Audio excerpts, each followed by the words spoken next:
E benvenuti ragazzi a questo nuovo unboxing dei Di Agostini Beatles. Siamo arrivati al numero 8 e 9 credo. Procediamo all'apertura di questo paccone.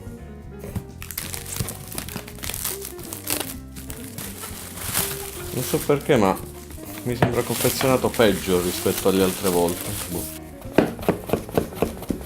Effettivamente dal suono o c'è qualche bomba oppure c'è un regalo. Abbiamo delle bellissime palle protettive, non so come chiamare, cuscinetti protettivi per i nostri dischi che comunque sono sparsi all'interno. Questo che non ho idea di cosa sia, probabilmente il regalo, ma ce lo teniamo per ultimo. Aiuto! Questo mese ragazzi fa caldissimo, ma per fortuna abbiamo questi due disconi a rinfrescarci, ovvero Beatles for Sale e Love. Andiamo in ordine cronologico. Beatles for Sale. Dalla copertina già si desume il significato, ovvero Beatles in vendita.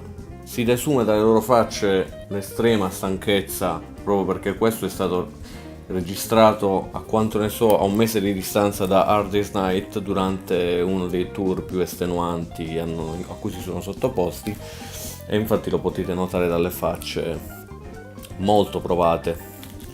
Ho avuto sempre questo pensiero riguardo a Harrison, cioè riguardo al fatto che sia il più provato di tutti in questa copertina. Dietro prosegue con lo stesso stile, in uno stile molto autunnale.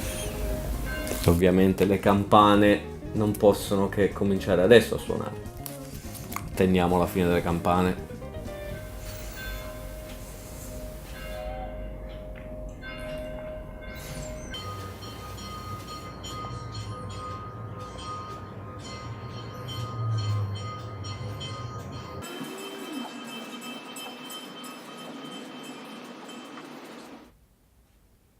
E va bene. Allora abbiamo, oltre ai dischi, anche i soliti fascicoli.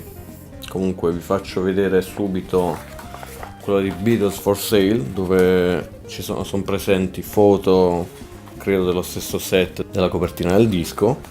Qui ci sono foto studio dove sembrano tutt'altro che stanchi, effettivamente, però chi siamo noi per non crederli?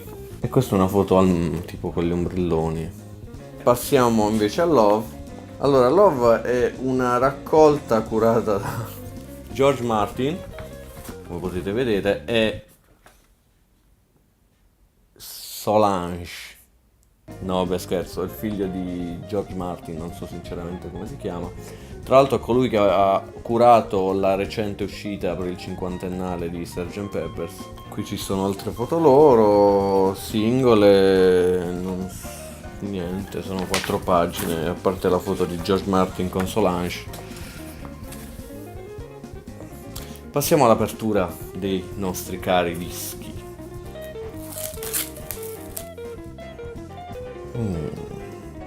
Ci sono loro con una solita foto in studio, e questa è una delle tipiche foto live dell'epoca. Ce ne sono veramente tantissime, infatti se vi capita di vedere qualche live dell'epoca li vedrete sempre più o meno in questo tipo di formazione.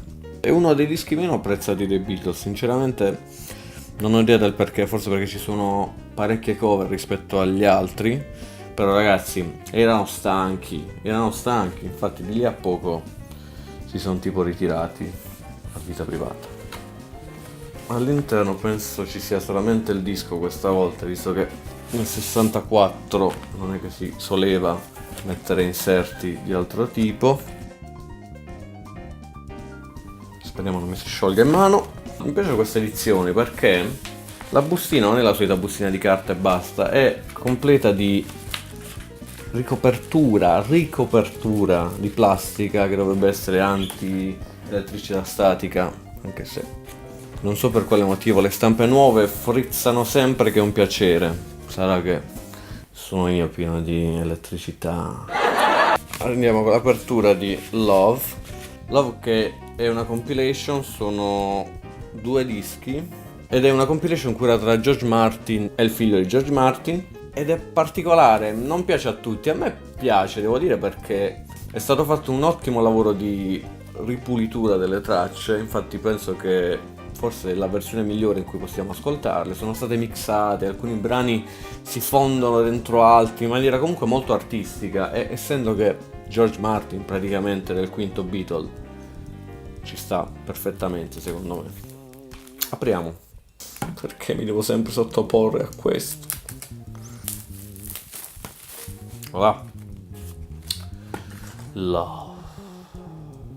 C'è una specie di rielaborazione artistica della foto del Rooftop Concert, il famoso concerto, l'ultimo concerto dei Beatles tenutosi sul tetto di Abbey Road. Ci sta un libro gigante, ve lo dico subito, super librone, proprio in linea con la crisi discografica che era appena cominciata, visto che questa è una stampa del 2006. E ci sta tutta l'introduzione di George Martin e Giles Martin.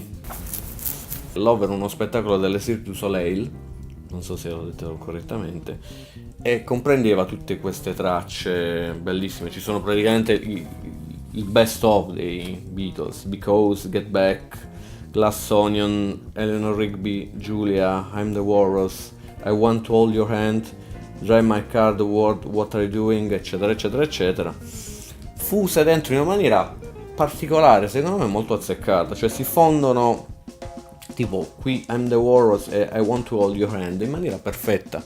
Sono pezzi, cioè, sono fatti bene, anche se appartengono a periodi molto diversi dei Beatles. Questo probabilmente sarà l'Octopus Garden di Ringo. Rispecchiare i vari momenti dello spettacolo, certamente. Vedi l'elettricità statica. Questa elettricità statica non li fa uscire, cioè io faccio così. Aspetta. E rimane bloccato. Ottimi perché sono tutti 180 grammi, quindi a prova di... Ecco, perché mi è capitato di prendere un paio di dischi da Amazon, 120 grammi, quindi peso normale, e devo dire che mi sono arrivate... No. E adesso, cari amici, il regalone, chissà cosa sarà. Ta-da! Una scatolina bianca.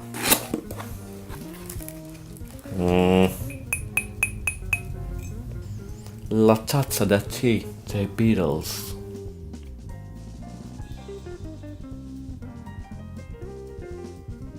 Non so che altro dire, è una tazza stampata.